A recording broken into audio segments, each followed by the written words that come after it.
Bonjour à tous, j'espère que vous allez bien. On se retrouve pour le premier brief de cette semaine, en ce lundi 22 novembre 2021. Donc aujourd'hui on parlera Bitcoin bien évidemment, on parlera d'Ethereum également, et on parlera de Avax Avalanche qui est pas mal revenu en commentaire. Bon, je pense que c'est un peu justifié vu sa hype. D'ailleurs n'hésitez pas en commentaire à me proposer la set que vous voulez que j'analyse, hein. Je le ferai dans les prochains briefs. Les commentaires les plus likés généralement je les ferai, ou les commentaires qui reviennent le plus. Par exemple c'était UOS qui était beaucoup revenu la semaine dernière. Donc voilà, je ferai la set. Aussi, je le dis en début de brief, pardon, si le contenu vous plaît, n'hésitez pas à laisser un petit pouce bleu, à vous abonner si ce n'est pas déjà fait. Ça récompense le travail qui est fourni. Alors du coup, Bitcoin, toujours dans cette dynamique baissière pour le moment. Est-ce que dynamique baissière veut dire que le marché va continuer de baisser? Non. Pour les plus débutants d'entre vous, une dynamique baissière veut dire que le marché est dans une dynamique en gros de creux et de sommet descendant. C'est-à-dire que tant que nous ne retrouvons pas une dynamique inverse qui est de creux et de sommet ascendant, ce marché a plus de probabilité de baisser. Ok? Donc là, ce qu'a fait le marché, c'est une zone de combat. La précédente était ici. Nous en avons une nouvelle ici en daily. C'est-à-dire que le marché a créé un range. Et ça, on va voir pourquoi le marché a créé un range ensuite. Donc grosso modo, ça, c'est notre nouveau range sur le Bitcoin entre les 60 000 dollars et donc les 55 600 dollars. Je parlerai des options aussi après. Hop, comme ceci. Donc ça, c'est notre nouveau range. Pourquoi le marché a fait un range? Rappelez-vous, on en a parlé vendredi avant de se quitter. En 4 heures, nous avions la possibilité de faire une divergence haussière. Divergence qui s'est donc confirmée vendredi à 17 h. Et donc ce qui permet tout simplement, ici, d'indiquer que les vendeurs perdent de force sur ce mouvement baissier. Et rappelez-vous, un marché qui a une phase baissière ne se retourne très rarement comme ça directement. C'est-à-dire, on baisse et d'un coup, pas, on explose tout. C'est très rare.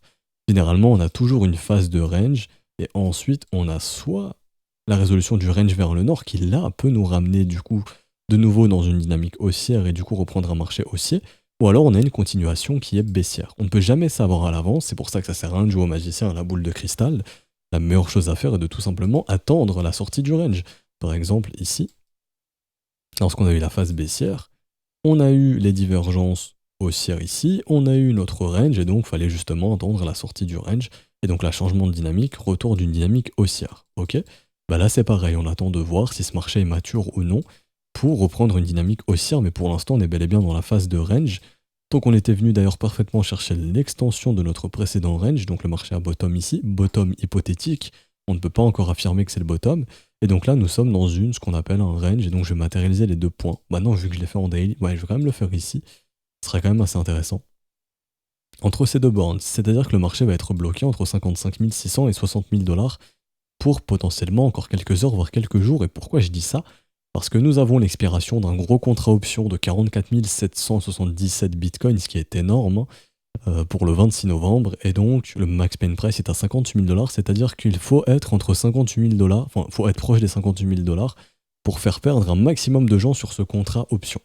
Tout simplement, les acheteurs de calls que vous voyez ici vont se faire rect, et les acheteurs de puts sous les 58 000 dollars vont se faire rect. Et ici, on voit bien qu'on a un trou dans l'intérêt entre les 56 et les 60 000 dollars. Donc c'est pour ça qu'on a de grandes chances, je pense, d'ici vendredi, d'être proche des 58 000, donc entre les 56 et les 60. Donc au final, peut-être de rester dans le range dans lequel nous sommes. Et donc ce qui fait qu'on pourrait donc attendre de voir si ce marché peut poser un bottom, c'est-à-dire tenter ensuite de reprendre une dynamique haussière. Si c'est le cas, on sera sorti de cette phase corrective et donc on pourra reprendre un mouvement haussier. Les spreads peuvent nous aider justement sur ça. Donc là, j'ai les spreads Bitcoin et Ethereum. Je vais me focus sur Bitcoin, ensuite je mettrai Ethereum. Bah non, du coup, je vais laisser comme ça. Hop, je vais faire ça. Alors, rappelez-vous, les spreads sont d'excellents indicateurs de bottom. Quand les spreads sont négatifs, on est sur un bottom. Quand les spreads sont très positifs, on est généralement sur un top. Spread positif, top. Spread négatif, bottom. Spread positif à son top, le top du Bitcoin. Et on attendrait des spreads négatifs. Bybit est aussi un bon indicateur. Donc là, j'ai les spreads de Bybit en haut et ici, les spreads de Binance. Le sentiment sur Bybit est généralement plus prononcé. Pourquoi ça? Parce qu'on a plus de débutants qui y trade. Pourquoi je dis ça? Parce que si vous regardez bien, que ce soit sur YouTube ou autre, et je parle pas en France ou dans le milieu francophone, je parle plus du côté des Américains, les influenceurs américains sont beaucoup sponsorisés par Bybit, et c'est vraiment l'exchange qui est beaucoup mis en avant, et c'est eux qui offrent le plus d'avantages, on va dire, hein, pour les nouveaux, etc. Donc et c'est eux aussi qui payent le mieux, faut dire ce qui est, qui payent les influenceurs le mieux, qui offrent les meilleurs rendements. Donc c'est pour ça que les influenceurs font beaucoup plus la promotion d'un Bybit qu'à Binance, parce que Binance approche très peu les influenceurs, voire quasiment jamais. Pour vous dire, moi, Binance ne m'a jamais approché. Bybit, FTX, KuCoin, Yobi, etc. m'ont déjà approché, mais jamais Binance. Donc ça, c'est mon expérience personnelle. Mais je pense qu'aux US, oui, Binance doit approcher certains Américains avec une grosse communauté, 300-400 000 abonnés. Mais surtout, c'est Bybit qui est mis en avant. Donc les nouveaux qui découvrent le trade du Bitcoin, et en plus, les Américains, ils en ont rien à foutre. Ils postent même des conseils en investissement avec du levier en disant oui, il faut acheter ici en x5, etc. Enfin, c'est des trucs de fou là-bas. Heureusement qu'il n'y a pas ça en France, enfin pas à ma connaissance, en tout cas dans le milieu francophone. Et là où je veux en venir, c'est que oui, les débutants vont donc trader sur Bybit. Donc Bybit, pour moi, est un bon indicateur aussi de sentiment de marché. Et généralement, sur Bybit, le sentiment switch un petit peu plus vite que sur Binance. Donc là, par exemple, on a vu la phase de consolidation ici, peut-être la même phase qu'on a ici. Le spread était déjà négatif sur Bybit, mais pas encore sur Binance. Donc on est peut-être dans la même phase où on commence à avoir des shorters ici qui rentrent sur Bitcoin. Donc peut-être qu'on aura un rebond, voire une petite chasse au stop, avant de peut-être faire une dernière phase baissière, parce qu'on voit que sur Binance, le spread n'est pas encore négatif. Donc la même chose ici, consolidation, petite chasse au stop, dernière phase baissière, consolidation. Ici donc le spread qui est négatif sur Bybit, le spread qui est positif sur Binance, même chose ici, le spread qui commence à être négatif. Si je passe en 6 heures ici, on le voit, hein, le spread commence bien à être négatif ici. Donc là, en fait, c'est une moyenne mobile, une MA13, donc une moyenne mobile exponentielle qui vient lisser l'action de mes spreads pour avoir une belle moyenne qui est bien faite et avoir une jolie direction. Et là, du coup, de ce qu'on voit, c'est qu'on n'est pas encore négatif ici en 12 heures, mais on commence à aller sur des unités de temps plus courtes. Donc la moyenne en 12 heures n'est pas encore négative. Et je pense que le 12 heures est une bonne unité de temps pour bien voir quand le sentiment switch bien. Donc sur Bybit, ça y est, le sentiment bullish s'est bien calmé. On n'est pas encore super bearish. Donc je pense qu'on a des shorters ici, proches d'ici, là, qui méritent d'être liquidés potentiellement. Donc peut-être un petit rebond avant une dernière vague baissière si les spreads sur Binance restent toujours aussi élevés, ce qui veut dire qu'on a encore peut-être des mecs qui sont un petit peu dans l'espoir de ne pas se faire liquider. Et c'est ce qui fait que si ces gars se font liquider, ça pourrait justement permettre d'instaurer des spreads négatifs et de nous indiquer qu'on est bel et bien sur un bottom. Donc techniquement, on n'est pas encore dans un bottom, on est dans un range. Et en termes de sentiment de marché, on aurait bien envie que le sentiment se calme encore un peu plus. Ce qui est important aussi à noter, c'est que sur le rebond de ce week-end, ici, là, donc là je vais retirer les schémas, je pense que ça peut vous perturber un petit peu.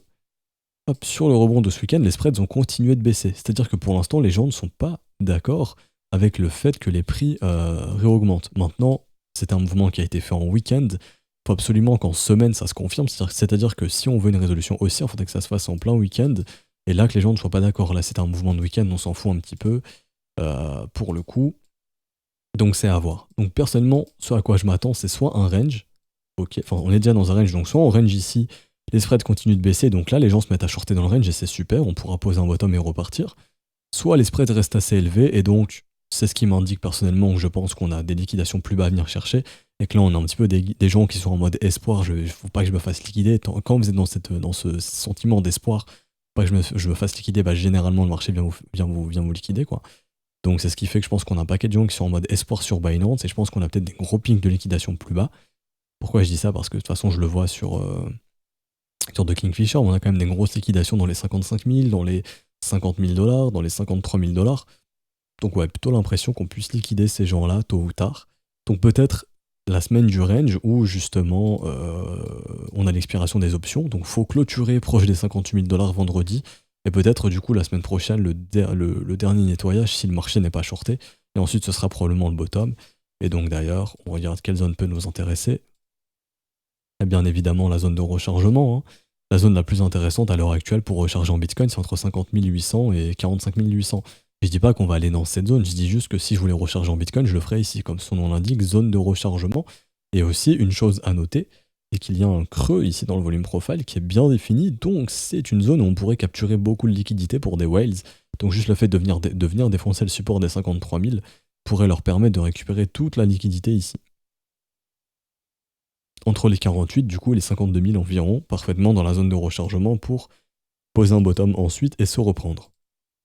Donc c'est pour ça que si on se stoppe pas ici, qui est déjà une zone de liquidité, c'est qu'ils ont besoin d'une zone de liquidité plus basse, et donc probablement de venir acheter de grosses liquidations pour bien recharger en longue, et parce que les spreads ne sont pas encore totalement calmés.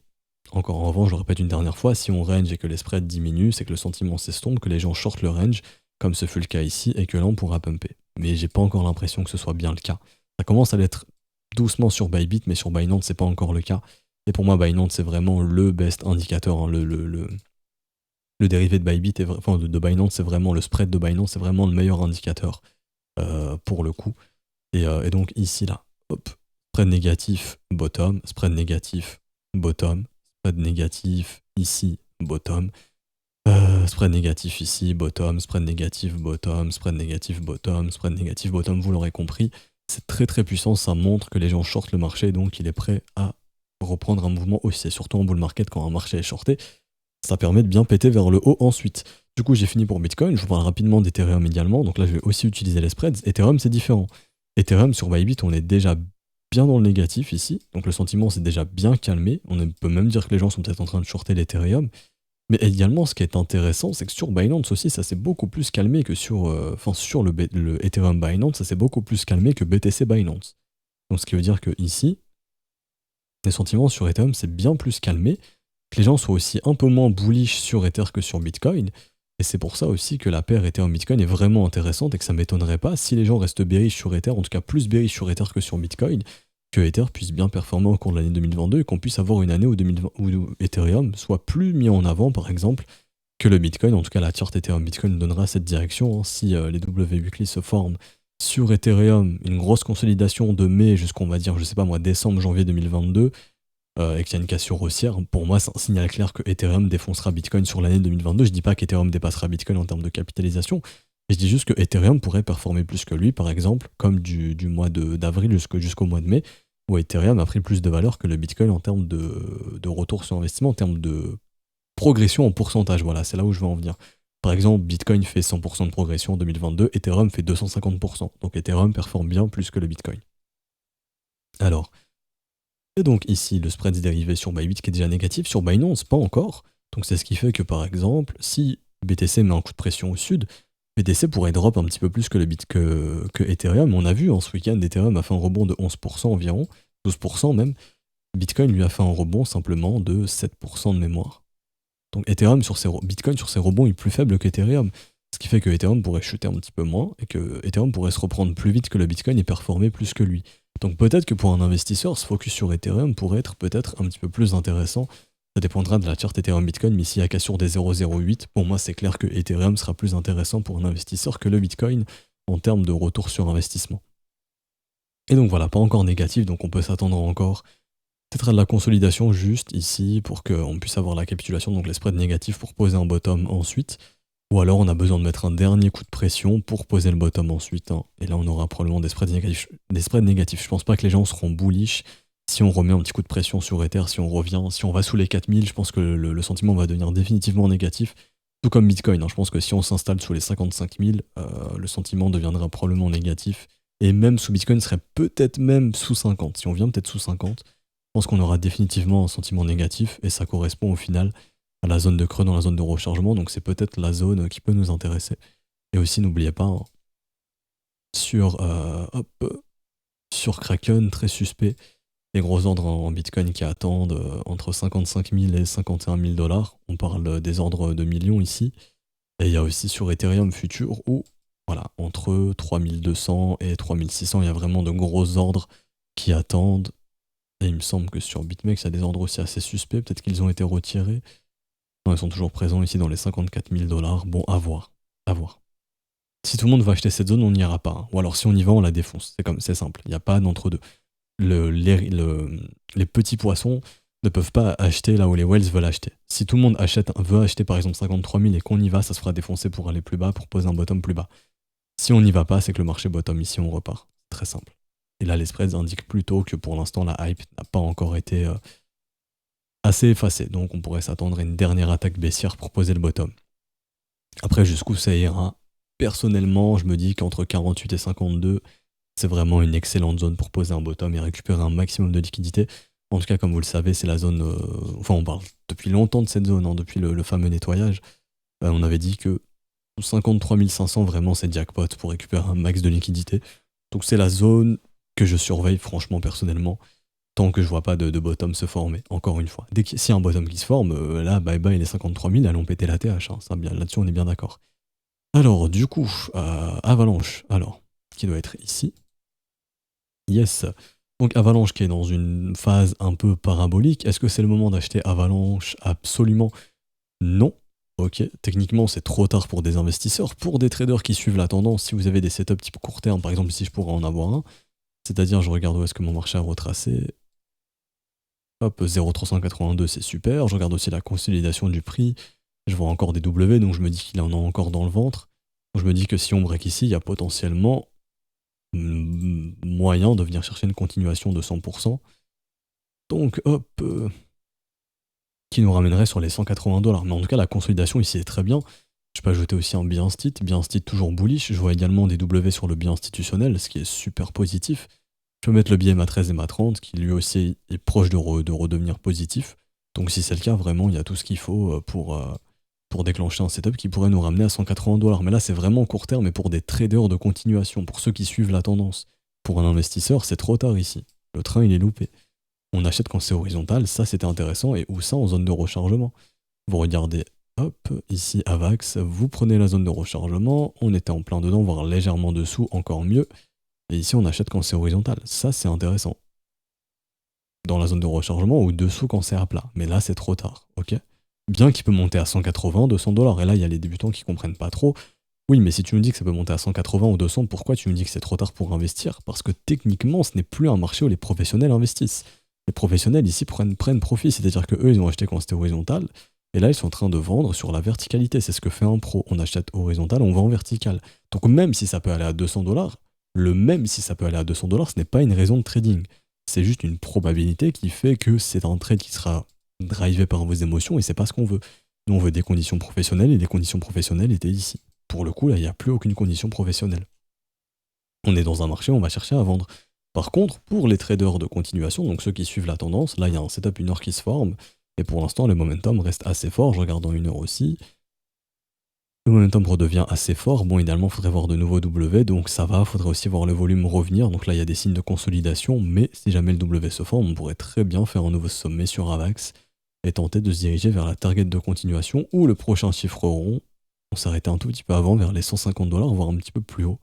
Tout simplement. Et donc mathématiquement, on va voir des objectifs. Alors, du coup, en cas de nouveau sommet, donc là, une fois qu'on a dépassé le sommet ici, on avait déjà des objectifs mathématiques à venir chercher.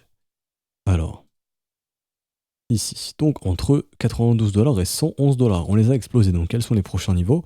Je mets 2,618, je mets 3,618 et je mets 4,618. Alors, 2,618 qu'on est venu chercher parfaitement à 143 $, donc prochain objectif, 193 $ ici, si on suit justement les chiffres de Fibonacci, ok. Ensuite, 246 $. Également, je peux calculer ça d'une autre façon. Admettons, je prends le précédent mouvement, donc le précédent bottom et le précédent creux, donc là ce n'est pas de l'Elliott Wave, je calcule juste des mouvements d'extension. Donc je prends ce mouvement, je vais jusqu'au dip, et là j'ai des nouveaux niveaux, donc 161,8 on y est venu, 200%, 146 $, on y est venu parfaitement. Ce qui m'intéresse moi ensuite c'est 261,8, donc 175 $, ensuite 361,8, 223 $. Ce ne sont que des niveaux mathématiques, je ne sais pas du tout si ce marché va aller chercher justement ces targets. La seule chose que je sais, c'est qu'on arrive dans des zones de profit, on n'est plus dans des zones là où on cherche l'investissement. Est-ce qu'on achète quand c'est parabolique? Non, on achète quand c'est à plat. Donc tôt ou tard, ce marché sera corrigé, si c'est pas demain, si c'est pas aujourd'hui, ce sera demain, si c'est pas demain, c'est dans 2 mois, 3 mois. Donc oui, il peut continuer de monter, on ne sait pas jusqu'où sera le top. Et un professionnel va attendre la nouvelle phase horizontale pour réinvestir tranquillement et sereinement. Tout comme ce fut le cas ici. Donc là, c'est trop tard pour un investisseur, je le répète à nouveau. On est plutôt sur des trades pour les suiveurs de tendance. Et donc là, le momentum reste très fort en daily, état d'enfoncement. En daily, j'ai rien d'alarmant. En weekly, rien d'alarmant non plus. Momentum toujours très haussier, donc ceux qui sont dans le train, ça ne sert à rien de tout vendre ici. Prenez profit sur la montée. Par exemple, un petit peu ici, puis un petit peu à 170, puis un petit peu à 190, puis un petit peu à 220. On ne sait pas jusqu'où sera le top. Le but, c'est juste de vendre ses profits sur la montée et de récupérer de l'argent, quoi, c'est tout.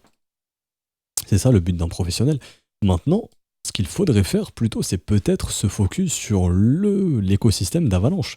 Donc de regarder ce qui est sous Avalanche, ce qui appartient à son écosystème et ce qui n'a pas encore pumpé. Ça, c'est plus intéressant. En termes de retour sur investissement, il y a bien plus à faire. Ça, c'est une petite piste que je vous donne. Et du coup, on va comparer avec Solana parce que Solana et Avalanche sont dans une course assez similaire. Donc Avax est 10ème, donc ensuite il y aura Polkadot à fumer, il y aura XRP, il y aura Cardano, il y aura Solana. Pour moi, Solana, c'est un peu l'objectif. Solana, c'est 66 milliards de market cap, Avalanche, c'est 30 milliards, donc Solana coûte toujours un market cap 2 fois plus important. Mais on va comparer les deux, c'est-à-dire que entre Avax et Solana, qui performe le plus en ce moment? Bon, on sait que c'est Avax, mais on va regarder la charte. Et on va voir si c'est possible de voir Avax se rapprocher de Solana. Alors, on va regarder, du coup, je vais faire Avax USDT divisé par Solana. USDT. Comme ça me permet de voir la performance des deux et de voir qui performe le plus. Et là, on a vu que Solana a surperformé AVAX de février jusque septembre 2021, mais là, on voit W weekly sur AVAX USDT contre Solana USDT. Donc ça, c'est un signal très très fort. Et du coup, je pense qu'on aura le même sur Sol USDT divisé par AVAX USDT. Enfin, on aura un M du coup, mais je vais vous montrer avant. Voilà, ici, vous voyez, ici, quand Solana a fait son W contre AVAX, ici, Solana a explosé contre AVAX. C'est-à-dire que Solana a beaucoup plus performé qu'AVAX. Et là, on voit le M qui commence à se former. Ici, grosso modo, tac, tac, tac, tac. Donc là, Solana est en train de se faire surperformer par AVAX. Et donc, là, je remets AVAX USDT divisé par Solana USDT. Donc, admettons, un investisseur a plus d'argent, entre guillemets. Enfin, ce que je veux dire, c'est que un mec qui est investi sur AVAX et Solana, c'est en étant positionné sur AVAX où il fera le plus de retour sur investissement actuellement. Parce que cette structure en W weekly ici montre bel et bien que AVAX a posé un bottom contre Solana, en tout cas que AVAX est prêt à surperformer Solana. Et c'est chose qu'il est en train de faire. Et on voit qu'il y a du chemin. C'est-à-dire que il pourrait pumper tranquillement AVAX contre Solana. Et donc c'est ce qui fait que pour moi, à mon humble avis, AVAX pourrait justement se rapprocher du market cap de Solana. Si on regarde également AVAX par exemple contre Cardano, on va voir que AVAX explose Cardano. Voilà, ici vous voyez, depuis grosso modo août, AVAX performe beaucoup plus qu'un Cardano. Donc AVAX, actuellement, une charte bullish contre Solana, il a une charte bullish contre Cardano. Polkadot, je peux regarder, mais ça va être le cas aussi. Hop. Donc je vous dis pas d'aller investir dans le AVAX. Techniquement, pour moi, c'est trop tard.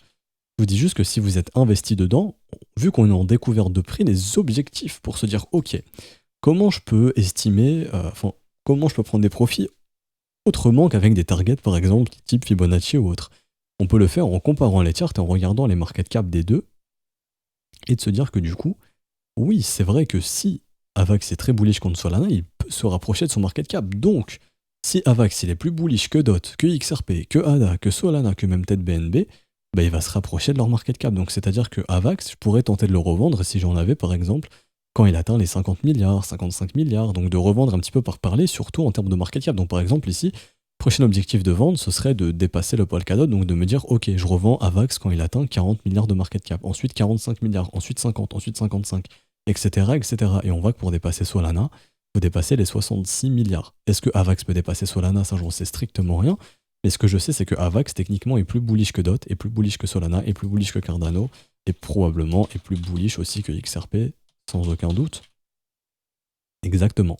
Donc AVAX est en train de les exploser en termes de performance. Donc là, je reviens sur Solana parce que c'est le concurrent que je regarde. Et donc là, AVAX, la semaine dernière, a donné un signal important de je suis prêt à surperformer le Solana. Donc ce qui fait qu'on va probablement se rapprocher du market cap de Solana. Donc ça, c'est une bonne indication pour tenter de prendre profit entre 50 et 60 milliards de market cap, par exemple. C'est juste ce que je veux dire. Et donc, par exemple, même Shiba, où il a dépassé Shiba en termes de market cap, il est en train d'exploser totalement le Shiba aussi. Là, on le voit, mais là, depuis grosso modo, le 1er novembre, AVAX surperforme Shiba. Alors qu'il se faisait surperformer par Shiba de septembre jusqu'à octobre. En daily ici, petit W, etc. Ça, c'est une charte bullish. C'est ce qui montre bien que AVAX est en train de surperformer Shiba. Donc AVAX surperforme énormément d'actifs de ce marché. Ok. Donc là, je retourne sur AVAX USDT divisé par Solana. Et donc, tant que je ne vois pas de structure de retournement type daily sur AVAX contre Solana, je me dirais, ok, AVAX va se rapprocher du market cap de Solana. Et si on compare AVAX avec le King, qui est Bitcoin, on voit bel et bien que AVAX aussi surperforme complètement le Bitcoin, et qu'il surperforme complètement Solana, et qu'il doit complètement surperformer aussi Ethereum, ce qui est très probable, également. Ok. Donc à surveiller du coup AVAX USDT divisé par Sol USDT, la charte de AVAX aussi, hein, mais si vous commencez à voir ici par exemple des structures de retournement et que AVAX fait des structures de retournement aussi et que Solana lui redevient bullish, c'est que Solana resurperformera AVAX et que du coup l'écosystème qui redeviendra le plus intéressant, les capitaux retourneront dans Solana et on va dire que la phase de pump pour AVAX sera finie, on sera dans une grosse consolidation sur AVAX alors que le train repartira sur Solana. Et quand on compare les deux d'ailleurs, AVAX USDT, pour l'instant je vois aucune structure baissière. Ici, que ce soit en daily, en 12 heures, en 6 heures, en tout ce que vous voulez, il reste très bullish. Mais également, quand je regarde Solana, il a un peu plus de mal. Solana, il est déjà dans sa phase de consolidation où Solana, il suit le Bitcoin, alors que Avax ne le suit pas. Solana a fait son M-top ici, il a fait son rebond, et pour l'instant, il n'y a toujours aucun signe de reprise. Je vous rappelle que lorsque vous voyez des divergences ici baissières, ça d'ailleurs on en avait parlé, elle était potentielle, mais elle s'est bien confirmée ensuite. Hop, ça annonce de la consolidation, un range, et ensuite on a eu le M-top. Donc ça, c'est signe de retournement de marché en daily. Je vous dis pas qu'on a un top définitif sur Solana, je ne pense pas que son top soit à 260$. La seule information que j'ai, c'est que Solana a de grandes chances de probablement venir chercher un second creux, un nouveau creux dans la zone de rechargement entre les 170 et les 146$. Peut-être, je dis pas que ça va arriver, ok? Je dis juste que ça peut être une zone intéressante pour Solana, pour recharger en Solana, parce qu'on a une dynamique qui est haussière. Et donc la zone de rechargement peut être un excellent achat pour retourner au nord ensuite. Pendant ce temps, lui, Avax peut surperformer, donc se rapprocher de son market cap. Et donc pour l'instant, je ne vois pas de retour de momentum haussier sur Solana. Et ce qu'il faudrait idéalement attendre, c'est un nouveau W, donc soit ça, ou par exemple, si on le fait plus bas, comme ceci pour se retourner, et là on aura un excellent signal d'achat sur le Solana. Ok, mais pour l'instant, c'est Avax qui lui vole la vedette, et donc Avax se rapproche du market cap de Solana, et donc là je vais calculer pour avoir le market cap, donc j'ai juste à faire x2. Donc ici, si on fait 136 x 2, on sait que grosso modo, on se doit se diriger vers les 270$. Donc là, en gros, je vais le noter, mais hop, en rouge, mais prix à atteindre pour dépasser Solana. Pour dépasser le M-cap de Solana, et vous pouvez faire ça avec les autres market cap qui sont au-dessus de lui, donc Cardano, XRP, etc., etc., etc. Donc ça serait dans les 270$ ici par exemple. Donc si vraiment il se met à dégénérer, eh ben, il pourrait se rapprocher de Solana, donc entre on va dire les 220 et 270$. Et là, ce ne sont pas des objectifs mathématiques, c'est juste en comparant les assets et en se disant ok, qui surperforme qui, donc est-ce qu'il y a des possibilités de se rapprocher de son market cap? Si oui, voilà les objectifs, c'est tout. Donc j'espère que ça aura été clair, j'espère que ça vous aura plu. Si c'est le cas, n'hésitez pas à laisser un petit pouce bleu, à vous abonner si ce n'est pas déjà fait, à nous rejoindre sur Discord, je mets le lien en description en commentaire, c'est gratuit le Discord, il y a des ressources gratuites, vous pouvez rejoindre. Si vous souhaitez rejoindre l'école, vous avez toutes les explications dans le bienvenu du Discord, avec les modalités de paiement, les moyens de paiement. Si vous avez une quelconque question, n'hésitez pas à en poser une à un des professeurs connectés en haut à droite, on vous répondra. Si le paiement a déjà été fait, envoyez-le à tous les professeurs connectés, le premier qui le verra, il le validera, on vous mettra le rôle élève. Comme ça va très vite, c'est pas du spam, ne vous inquiétez pas. Et du coup, nous on se retrouve demain matin, enfin demain midi pour le coup, pour un prochain brief. Je vous souhaite un bon début de semaine, prenez soin de vous. Ciao ciao.